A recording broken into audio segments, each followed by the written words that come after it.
ఆంధ్రప్రదేశ్ గ్రామీణ వికాస్ బ్యాంక్గా ఉన్న మన బ్యాంకు తెలంగాణ గ్రామీణ బ్యాంకులోకి విలీనం ప్రక్రియ జరుగుతుంది. మన భారత ప్రభుత్వ ఆదేశాల మేరకు ఏపీజీవీపీ అనే పేరు ఇక ముందు జనవరి 1, 2025 నుండి తెలంగాణ గ్రామీణ బ్యాంక్గా మారనుంది.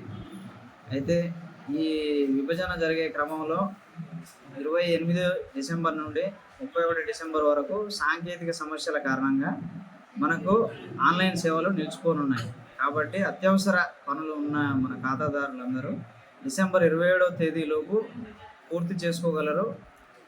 కొత్తగా జనవరి 1, 2025 నుండి మళ్ళీ మొబైల్ బ్యాంకింగ్ కానీ, ఏటీఎం కార్డులు కానీ, గూగుల్ పే, ఫోన్పే ఇవన్నీ మళ్ళీ కొత్తగా అందుబాటులోకి వస్తాయి. వీటన్నిటిని ఖాతాదారులు పునరుద్ధరించుకోగలరు.